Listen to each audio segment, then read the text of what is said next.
Now let's imagine we are marketing a brand of a baby food, and you have this amazing fruit puree, which are, I don't know, bananas freshly picked from the trees, and everything is like exquisitely fresh. It has like nutrition elements, it has B12, it has amino acids, and then think about the mom.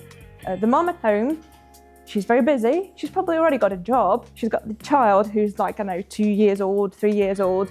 She's got her hands full and she's looking at her phone, and you post something about the amazing, nutritious meal for your child as a snack or something, and she's like looking at it, loads of text.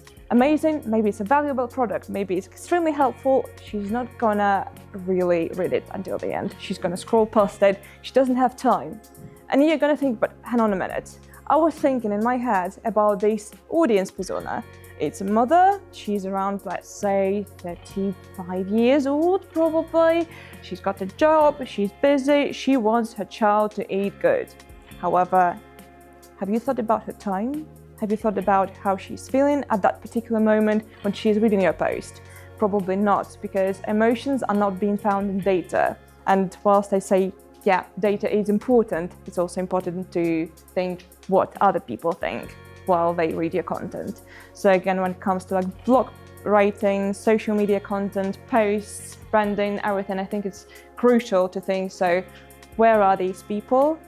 What are they doing? And how are they feeling? How would you find out about these feelings? Because most of the time you get these data that of like the age, like where they're from, but yeah, you really get the feeling side of it.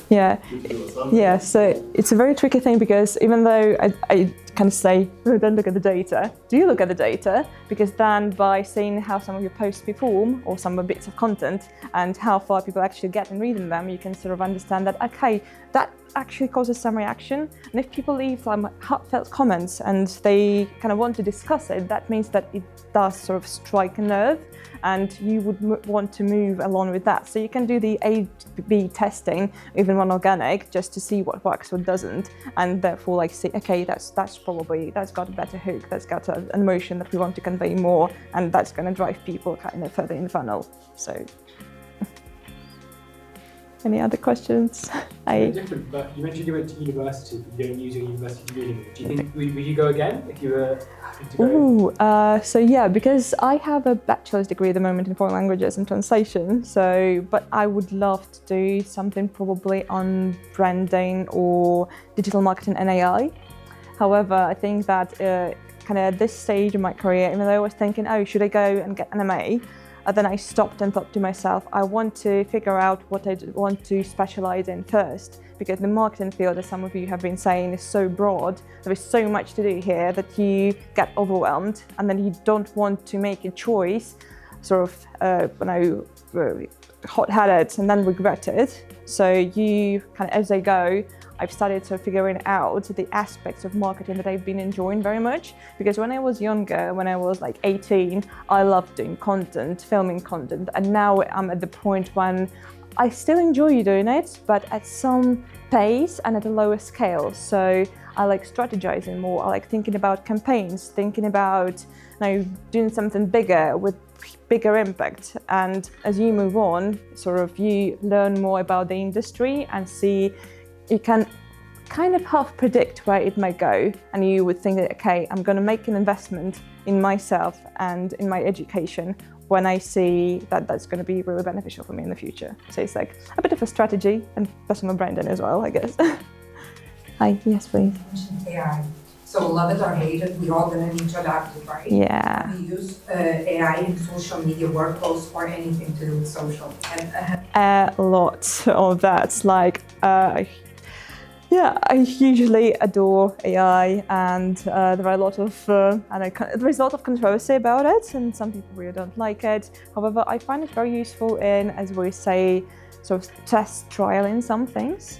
And I've done a few courses on prompt writing. If you do a very good prompt, you can even imagine this scenario of how your audience would potentially react to a specific piece. So you say to your AI, like I don't know if you use like Copilot, ChatGPT, Gemini, anything, pro versions are always better, by the way. You just go in and say, okay, imagine you are I don't know, a person this kind of years old, and you just load it in with your customer persona, and then you ask a question. So if you kind of go on commute at X time and you see this post on your phone and it's going to be about like this X, Y, Z, how would you feel and what would you think about it? And sometimes it might come up with some scenarios like, oh, no, I'm not sure about that because have you thought about me being busy and being on the phone to my family because I'm this age gap and I have children that are going to school? And you would not think about it as a normal person because it just would not cross your mind because you're a marketer, you're busy, you're looking at data.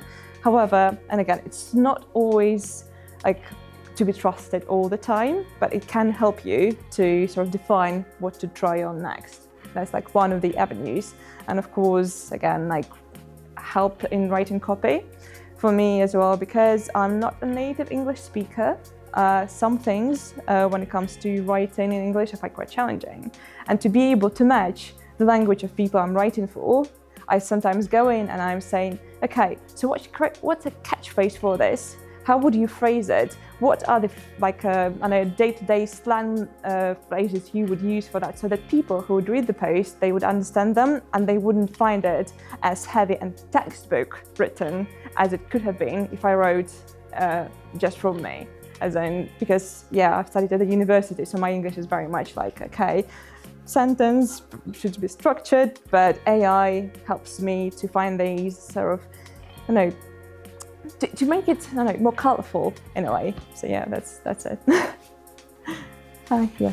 For data, planning campaign, what are the best tools to use? Ooh, I think it depends on if you want a targeted campaign as a paid campaign, because then you have like again, is it a social media campaign, is it an email campaign, is it kind of many different avenues, and I do have a preference.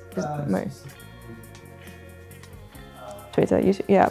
So yeah, I think like for data, again, you just look at the analytics there, and you again like look at your target audience who you think might be your target audience, and also I think it's essential to remember that you can't sort of market yourself to everyone. Like you might look at your audience and they're very diverse, but I think it's very good to pick a specific niche in it and kind of go with it. And as long as like you get these people on board and then you keep them and you kind of move on and slightly make it wider, as like what often happens with people on personal blogs, they start with something very specific topic and they drill it until they get very popular, and then they add in their personal life, their other hobbies like sport, everything else. So you kind of stay within that. But yeah, again, getting data is like from, also you can steal it, and we can call it stealing, but from your competitors. So look at what's worked for similar profiles and either try a similar thing or go with something completely different and see if people who are interested in that topic are going to actually appreciate your fresher approach to that. As we were talking before, I was like wondering how far can you set the brand? So that's what I was thinking. How far can you go from the norm so that you actually get people on board with you? So that's, yeah. Cool. Any other questions? No? Cool. Thank you very much. Before we